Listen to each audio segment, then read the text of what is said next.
Captain Vijayakanth அவர்களின் மறைவு தேசிய முற்போக்கு திராவிட கழகத்திற்கு மட்டுமின்றி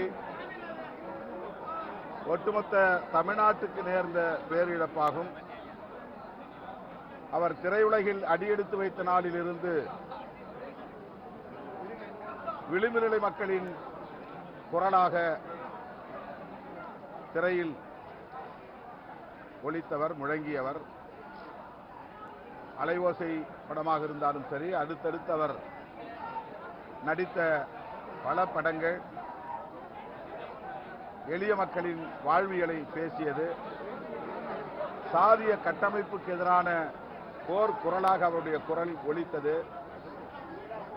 இடதுசாரி அரசியல் பேசும் திரைப்படமாக நடிகர் விஜயகாந்த் அவர்களின் திரைப்படங்கள் வெளிவந்தன. திரைப்படத்தில் அவர் பேசிய வசனங்கள் அவருடைய அசாத்தியமான துணிச்சலை வெளிப்படுத்தி இருக்கிறது.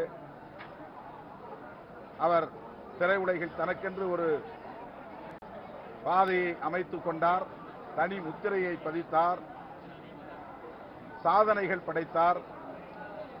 அதே அடிப்படையில் அரசியல் களத்திலும் அவர் அடியெடுத்து வைத்தார். தேசிய முற்போக்கு திராவிடர் கழகம் என்கிற அரசியல் கட்சியை தொடங்கி ஒரு சில ஆண்டுகளிலேயே அவர் எதிர்க்கட்சி தலைவர் என்கிற நிலைக்கு உயர்ந்தார். தனிப்பட்ட முறையிலே 8% வாக்குகளை பெற்றார். ஒரே தேர்தலில், முதல் தேர்தலில். இது தமிழக அரசியலில் ஒரு அளப்பரிய சாதனையாக பேசப்பட்டது. விருத்தாசலத்தில் போட்டியிட்டு அந்த இடத்தில் அவரால் வெற்றி பெற முடியாது என்று சாதியவாத சக்திகள், மதவாத சக்திகள் கூறிய போது அனைத்து வரம்புகளையும் தகர்த்துவிட்டு அவர் அந்த தொகுதியிலே வெற்றி பெற்று சாதனை படைத்தார். அவருக்கு முன்னதாக திமுக, அதிமுக போன்ற கட்சிகளுக்கு மாற்று சக்திகளாக பாமக, மதிமுக போன்ற அரசியல் கட்சிகள் எழுச்சி பெற்றன. ஆனால் அந்த கட்சிகளுக்கு பிறகு தோன்றிய தேமுதிக உருவாகிய சில ஆண்டுகளிலேயே எதிர்க்கட்சி அந்தஸ்தை எட்டி பிடித்தது. அவர் உடல்நலத்துடன் இருந்திருந்தால், சீரான உடல்நலத்துடன் இருந்திருந்தால் தமிழகத்தில் அசைக்க முடியாத ஒரு அரசியல் சக்தியாக நீடித்திருப்பார்.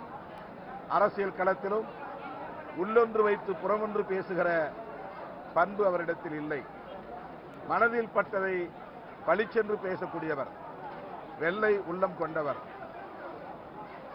குறிப்பாக தனிப்பட்ட முறையில் என் மீதும் விடுதலை சிறுத்தைகள் கட்சியின் மீதும் பேரன்பை பொழிந்தார். நாங்கள் மக்கள் நல கூட்டணியில் இணைந்து களமாடக்கூடிய வாய்ப்பை பெற்றோம். மக்கள் நல கூட்டணியின் முதலமைச்சர் வேட்பாளராக அவர் களத்தில் எங்களோடு கைகோர்த்தார். அந்த காலம் எமது அரசியல் வாழ்வில் மறக்க முடியாத காலம். அவர் என்னை பார்க்கிற போதெல்லாம் ஆறத் தழுவுகிற, அரவணைக்கிற நல்லன்பை வெளிப்படுத்தி இருக்கிறார். தனிப்பட்ட முறையில் நான் எனது இழப்பாக, பேரிழப்பாக நான் பார்க்கிறேன். அவரை இழந்து வாடுகிற தேமுதிக தோழர்களுக்கும், அவருடைய குடும்பத்தாருக்கும், திரையுலகத்தினருக்கும் விடுதலை சிறுத்தைகள் கட்சியின் சார்பில் ஆழ்ந்த இரங்கலை தெரிவித்துக் கொள்கிறோம். லட்சோப லட்சக்கணக்கான விடுதலை சிறுத்தைகளின் சார்பில் அவருக்கு எமது செம்மாந்த வீர வணக்கத்தை செலுத்துகிறோம். நாளை நாங்கள் நடத்துவதாக அறிவிக்கப்பட்டிருந்த போராட்டத்தையும் அவருடைய மறைவை ஒட்டி தள்ளி வைத்திருக்கிறோம்.